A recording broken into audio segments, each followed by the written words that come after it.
Hi friends, welcome back to our new video. ఒక సాధారణ వ్యక్తి, ఒక శాస్త్రవేత్త ప్రపంచ చరిత్రను ఎలా మార్చగలడో తెలుసా? ఒకే ఒక్కడు తన విజ్ఞానంతో దేశాలను అణుశక్తితో శక్తివంతం చేసి ప్రపంచ శాంతిని ప్రశ్నార్థకం చేయగలడు. ఇది సినిమా కథ కాదు, నిజ జీవితంలో జరిగిన సంఘటన. ఈ రోజు మనం మాట్లాడబోయేది ఉత్తర కొరియా, ఇరాన్, లిబియా, పాకిస్తాన్ వంటి దేశాలకు అణుబాంబులు తయారు చేసే సామర్థ్యాన్ని ఇచ్చిన ఒక వ్యక్తి గురించి. ఆయన పేరు అబ్దుల్ ఖదీర్ ఖాన్. అందరూ తనను ఎక్యూ ఖాన్ అని పిలుస్తారు. ఈ దేశాల జాబితా చూస్తేనే ఒళ్ళు గగురు పొడుస్తోంది కదా. ఉత్తర కొరియా, ఇరాన్, లిబియా, పాకిస్తాన్ ఈ దేశాలు ఉగ్రవాదం, నియంతృత్వం, ఛాందసవాదంలో ఒకదాన్ని మించి ఒకటి పోటీ పడతాయి. అమెరికా వంటి సూపర్ పవర్ ని సైతం ఈ దేశాలు తమ అణుశక్తితో ఛాలెంజ్ చేశాయి. ఇంతకీ ఈ దేశాలకు ఈ శక్తి ఎలా వచ్చింది? దీని వెనక ఒకే ఒక్క వ్యక్తి ఉన్నాడు, తనే ఎక్యూ ఖాన్. అమెరికన్ ఇంటెలిజెన్స్ అధికారి ఒకసారి ఇలా అన్నాడు: ఒసామా బిన్ లాడెన్ కంటే కూడా ఎక్యూ ఖాన్ ప్రమాదకరుడు. షాకింగ్ కదా. ఈ రోజు మనం ఈ కథను పూర్తిగా విడమరచి ఎక్యూ ఖాన్ ఎవరు, ఆయన ఎలా అణు సాంకేతికతను వివాదాస్పద దేశాలకు ఇచ్చాడు, దాని వల్ల ప్రపంచానికి ఏమైంది అని తెలుసుకుందాం. ఇక వీడియోలోకి వెళ్దాం. ముందుగా ఎక్యూ ఖాన్ ఎవరో తెలుసుకుందాం. 1936లో స్వాతంత్రానికి ముందు బ్రిటిష్ ఇండియాలో, ఈ రోజుల్లో మధ్యప్రదేశ్ లో ఉన్న భోపాల్లో ఎక్యూ ఖాన్ జన్మించాడు. 1947లో భారత విభజన తర్వాత ఆయన కుటుంబం పాకిస్తాన్ కు వలస వెళ్ళింది. అతను కరాచీలో ఫిజిక్స్ లో డిగ్రీ చేశాడు. ఆ తర్వాత పాకిస్తాన్ ప్రభుత్వం ఇచ్చిన స్కాలర్షిప్ తో యూరప్ కు వెళ్లి నెదర్లాండ్స్ లో మెటలర్జీలో మాస్టర్స్, బెల్జియం లో PhD పూర్తి చేశాడు. అంటే ఈయన మామూలు శాస్త్రవేత్త కాదు, అత్యంత ఉన్నత విద్యావంతుడు. 1970లలో ఖాన్ నెదర్లాండ్స్ లో ఒక కీలకమైన ఉద్యోగం సంపాదించాడు. ఆయన పనిచేసిన కంపెనీ పేరు యురెన్కో. ఇది అణు విద్యుత్ కోసం యురేనియం ఎన్రిచ్మెంట్ సాంకేతికతపై పనిచేసేది. ఈ సాంకేతికత చాలా సీక్రెట్ గా ఉండేది, ఎందుకంటే దీన్ని కొన్ని మార్పులతో అణుబాంబుల తయారీకి కూడా ఉపయోగించవచ్చు. ఖాన్ కు ఈ సాంకేతికతపై పూర్తి అవగాహన ఉంది.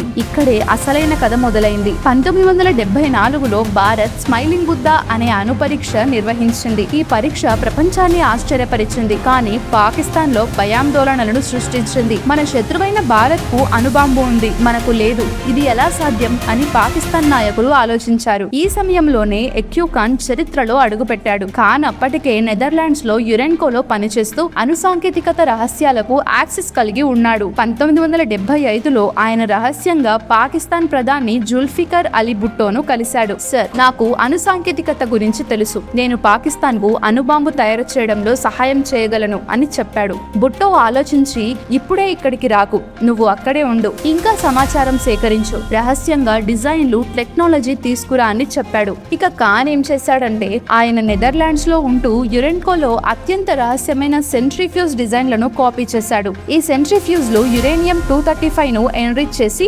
అణుబాంబు తయారీకి ఉపయోగపడతాయి. అంతేకాదు, ఈ డిజైన్లను రహస్యంగా తీసుకొని 1975లో కుటుంబంతో సహా పాకిస్తాన్ కు పారిపోయాడు. యురెన్కోకి అనుమానాలు వచ్చే సమయానికి ఖాన్ అక్కడి నుండి మాయమైపోయాడు. పాకిస్తాన్ కు చేరిన తర్వాత ఖాన్ దేశ అణు కార్యక్రమంలో కీలక పాత్ర పోషించాడు. అప్పటికే పాకిస్తాన్ అణు ఆయుధాల కోసం ప్రయత్నిస్తోంది, కానీ టెక్నాలజీ లేక వెనుకబడి ఉంది. ఖాన్ వచ్చాక కథ మారిపోయింది. ఆయన తీసుకువచ్చిన యూరోపియన్ సెంట్రిఫ్యూజ్ డిజైన్లతో పాకిస్తాన్ అణు కార్యక్రమం వేగం పుంజుకుంది. ఖాన్ ఒక అద్భుతమైన నెట్వర్క్ ను ఏర్పాటు చేశాడు. అణు ఆయుధాలకు అవసరమైన విడిభాగాలను యూరప్, ఆసియా నుండి స్మగుల్ చేశాడు. ఈ నెట్వర్క్ చాలా సీక్రెట్ గా సమర్థవంతంగా పనిచేసింది. 1984 నాటికి పాకిస్తాన్ అణు ఆయుధ సామర్థ్యాన్ని సాధించింది. 1998లో భారత్ అణు పరీక్షలకు ప్రతిస్పందనగా పాకిస్తాన్ కూడా తన అణుబాంబులను పరీక్షించి ప్రపంచానికి తన శక్తిని చాటింది. ఈ విజయంతో ఎక్యూ ఖాన్ పాకిస్తాన్ లో హీరో అయ్యాడు. ప్రజలు ఆయన్ని అణు ఆయుధాల తండ్రి అని పిలిచారు.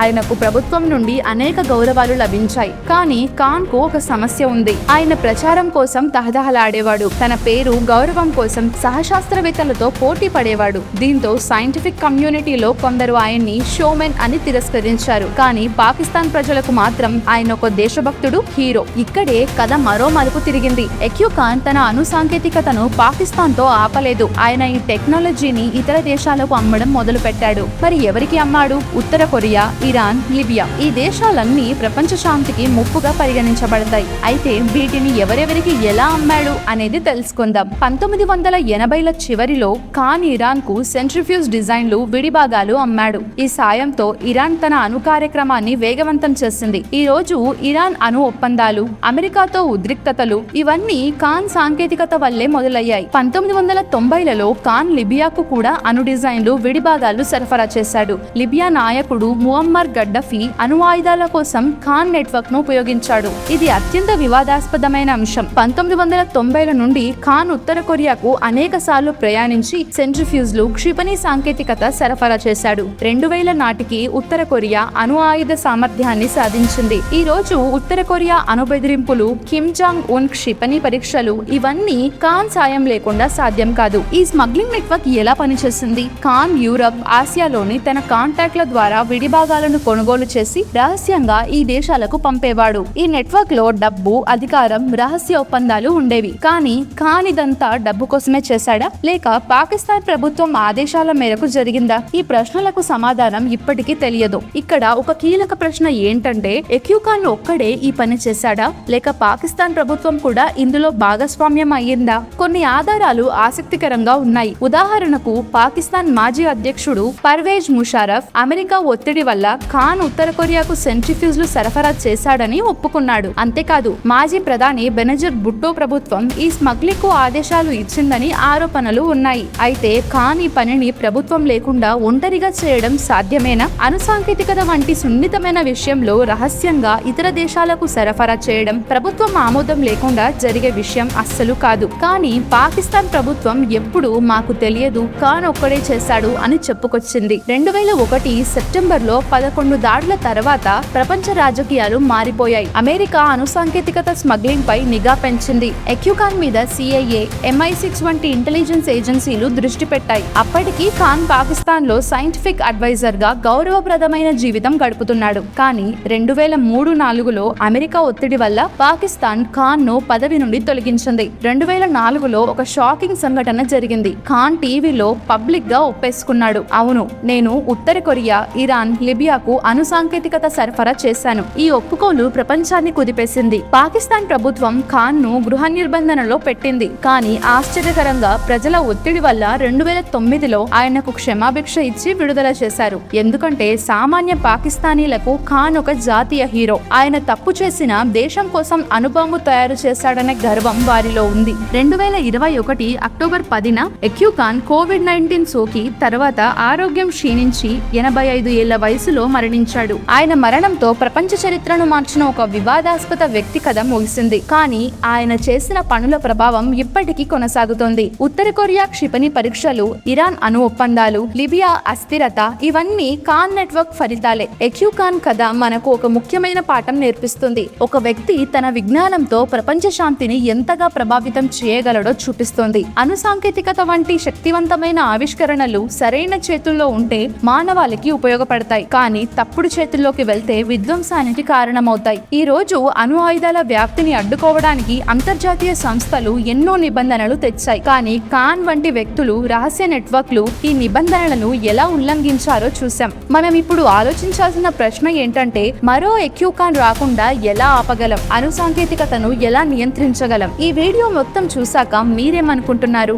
ఎక్యూఖాన్ ఒక హీరోనా లేక విలనా? ఆయన పాకిస్తాన్ కు అణుబాంబు ఇచ్చి దేశాన్ని బలోపేతం చేశాడు. కానీ అదే సాంకేతికతను తప్పుడు దేశాలకు ఇచ్చి ప్రపంచాన్ని ప్రమాదంలోకి నెట్టాడు. ఈ కథ మీకు ఒక విషయం స్పష్టం చేస్తుంది. విజ్ఞానం, శక్తి అనేవి బాధ్యతతో కూడినవి. మనం సామాన్య పౌరులుగా ఏం చేయగలం? మన దేశ నాయకులు, అంతర్జాతీయ సంస్థలు శాంతిని కాపాడే నిర్ణయాలు తీసుకునేలా ఒత్తిడి చేద్దాం. అణు ఆయుధాల గురించి, శాంతి గురించి అవగాహన పెంచుదాం. మీకు ఈ వీడియో నచ్చిందా? నచ్చితే లైక్ చేయండి. అలాగే మీ అభిప్రాయాలను కామెంట్ లో షేర్ చేయండి. ఇలాంటి ఆసక్తికరమైన విషయాల కోసం మా ఛానల్ ను సబ్స్క్రైబ్ చేయడం మర్చిపోవద్దు. తదుపరి వీడియోలో మళ్ళీ కలుద్దాం. జై హింద్.